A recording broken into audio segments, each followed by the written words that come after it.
നമസ്കാരം. പെൻഷൻ ന്യൂസിൻ്റെ പുതിയൊരു വീഡിയോയിലേക്ക് എല്ലാവർക്കും സ്വാഗതം. എല്ലാവിധ സർക്കാർ അറിയിപ്പുകളും നിങ്ങളിലേക്കെത്താൻ ഈ ചാനൽ സബ്സ്ക്രൈബ് ചെയ്യുക.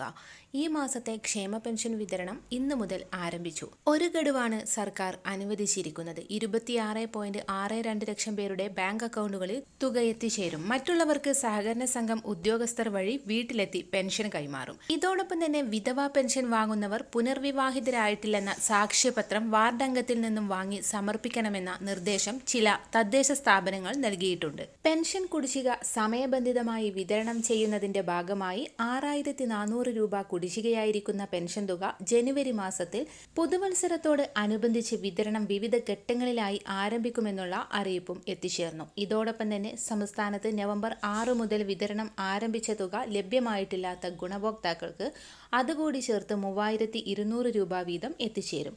സംസ്ഥാനത്ത് 2024 വർഷത്തെ സാമൂഹിക സുരക്ഷാ പെൻഷൻ വിതരണം അവസാനിക്കുന്ന ഘട്ടത്തിൽ പെൻഷൻ ഗുണഭോക്താക്കളുടെ പരാതികൾ പരിഹരിക്കുന്നതിന്റെ ഭാഗമായി പെൻഷൻ വിതരണത്തിൽ സമഗ്ര മാറ്റത്തിനൊരുങ്ങി സംസ്ഥാന സർക്കാർ രംഗത്തെത്തിയിരിക്കുകയാണ്.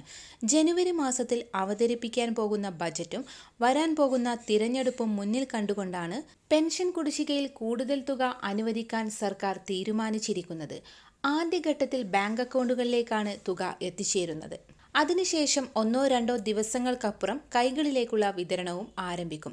ജനുവരി മാസം മുതൽ പുതിയ പെൻഷൻ വിതരണ ലിസ്റ്റിന്റെ അടിസ്ഥാനത്തിൽ വിതരണം ആരംഭിക്കുന്നതിന്റെ ഭാഗമായി പെൻഷൻ ഗുണഭോക്താക്കളുടെ വിവരങ്ങൾ വിവിധ തദ്ദേശ സ്വയംഭരണ സ്ഥാപനങ്ങളിൽ നിന്നും ശേഖരിക്കുന്നതിനുള്ള നടപടികൾ സർക്കാരിന്റെ ഭാഗത്തു നിന്നും ആരംഭിച്ചു. വിവിധ സ്കീമുകളിലായി പെൻഷൻ തുക കൈപ്പറ്റുന്ന 8 ലക്ഷത്തോളം വരുന്ന ആളുകൾക്ക് 200 മുതൽ 500 രൂപ വരെയുള്ള കേന്ദ്രവിഹിതം കൂടി ചേർത്ത് പെൻഷൻ തുക എത്തിച്ചേരും. ഇതോടൊപ്പം തന്നെ മറ്റു പെൻഷനുകളും വിതരണം ചെയ്യും. എല്ലാവിധ സർക്കാർ അറിയിപ്പുകളും നിങ്ങളിലേക്കെത്താൻ ഈ ചാനൽ സബ്സ്ക്രൈബ് ചെയ്യുക.